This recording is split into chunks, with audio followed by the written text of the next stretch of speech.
Sabe quando tudo parece estar indo bem, num céu de brigadeiro e, de repente, do nada, uma tempestade se forma?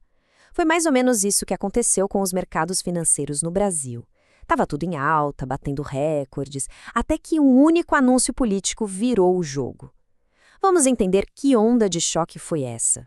O clima era de otimismo puro. O Ibovespa, que é o nosso principal termômetro da bolsa, não parava de quebrar recordes. A confiança dos investidores parecia estar lá no alto, sabe? E para a gente ter uma dimensão disso, só na quinta-feira o índice fechou num novo pico histórico, 164 mil pontos. Era uma alta que vinha tanto de fatores aqui de dentro quanto de um bom humor geral lá fora. Pois é, mas essa festa acabou não durando muito. Chegou a sexta-feira e bastou uma única notícia vinda de Brasília para virar completamente a mesa, e em questão de poucas horas.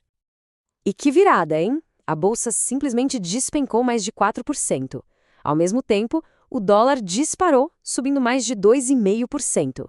Basicamente, os ganhos recentes foram todos por água abaixo. A pergunta que não quer calar é: mas afinal, que anúncio foi esse? Que notícia tem o poder de causar um estrago tão grande e, principalmente, tão rápido no mercado? Bom, para entender esse gatilho, a gente precisa voltar um pouquinho no tempo, exatamente para aquela sexta-feira. A resposta está numa sequência bem rápida de acontecimentos políticos que se desenrolaram ao longo daquele dia. A linha do tempo não deixa a menor dúvida. Olha só, a manhã começa tranquila, mercados ali meio de lado, sem grandes emoções. Aí, perto do meio-dia, vem a primeira sinalização. Pouco depois, à tarde, a confirmação oficial. E o resultado? Fim de dia caótico com os investidores em pânico.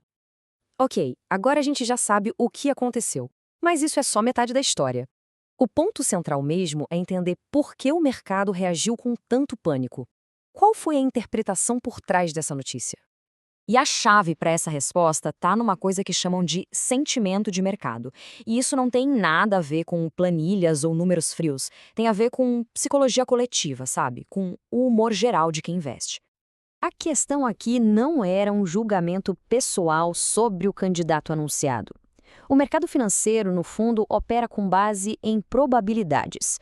E a leitura foi de que essa escolha específica alterava, e para pior, as chances de uma mudança de governo lá em 2026. E essa percepção não veio do nada. Ela foi alimentada por pesquisas de intenção de voto bem recentes. Num cenário de confronto direto com o presidente Lula, Flávio Bolsonaro apareceria com uma desvantagem de 15 pontos. Para o mercado, essa é uma margem considerada enorme. Resumindo a ópera, o mercado não vendeu por medo do candidato A ou B, vendeu pelo medo de que, com essa candidatura, as chances de derrotar o atual governo diminuiriam. A reação foi, na verdade, ao aumento da probabilidade de continuação. Agora, é muito importante dar um passo para trás. Porque esse choque político todo não aconteceu num vácuo, sabe?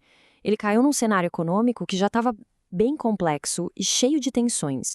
O mercado brasileiro estava vivendo um verdadeiro cabo de guerra.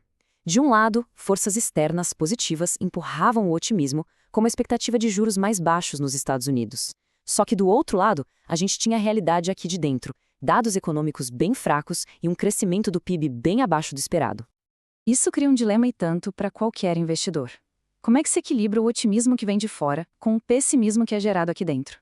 E aí, bem no meio disso tudo, surge esse coringa político, que de uma hora para outra muda toda a perspectiva de longo prazo.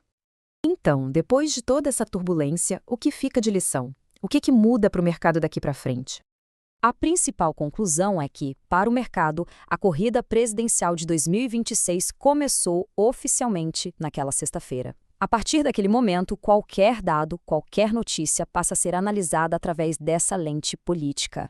Daqui em diante, o jogo mudou de patamar. Não adianta mais olhar só para os dados de inflação ou para as decisões do Banco Central. As pesquisas eleitorais e os movimentos nos bastidores da política ganharam um peso gigantesco na balança. E esse evento todo deixa a gente com uma pergunta fundamental no ar. Quando a política e a economia de um país entram em rota de colisão, qual dessas duas forças realmente dita as regras do mercado? Aquele dia nos deu uma pista bem forte, mas essa é uma batalha que com certeza está longe de terminar.